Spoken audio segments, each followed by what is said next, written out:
Well, literally 5 minutes ago, I just finished watching The Punisher: One Last Kill on Disney Plus as it released tonight. So, what are my unscripted thoughts?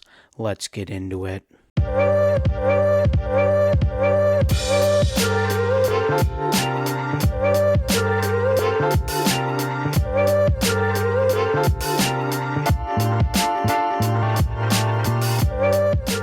Right off the bat, the special presentations intro card and the music seems to really fit the character well.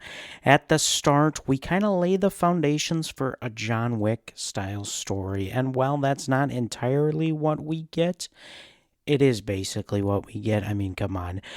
We see a local civilian get beat up by this gang, and then eventually his dog gets killed.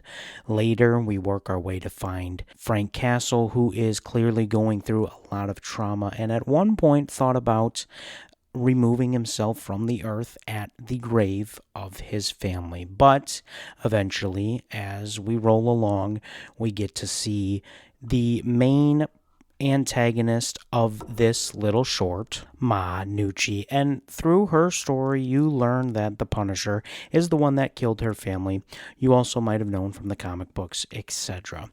She sets a timeline for later in the day to where Frank Castle is going to be murdered, and it just leads to this all-out brawl battle in this apartment complex.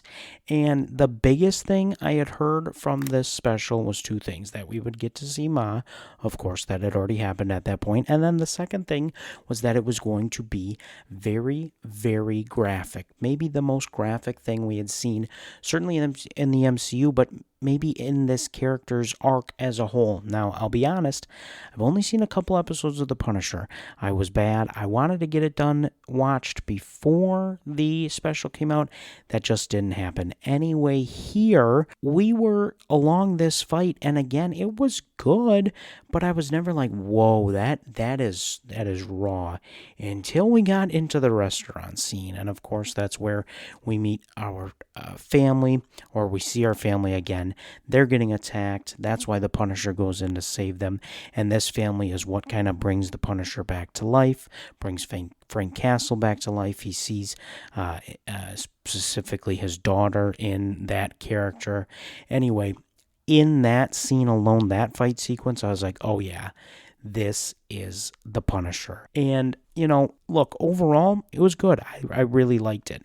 I don't know if I thought there would be a little bit of a tease for Spider-Man Brand New Day. There's not. I think the biggest thing it does is, look, Marvel knows that it is bringing the Punisher into Spider-Man Brand New Day, which is going to presumably be a PG-13 movie.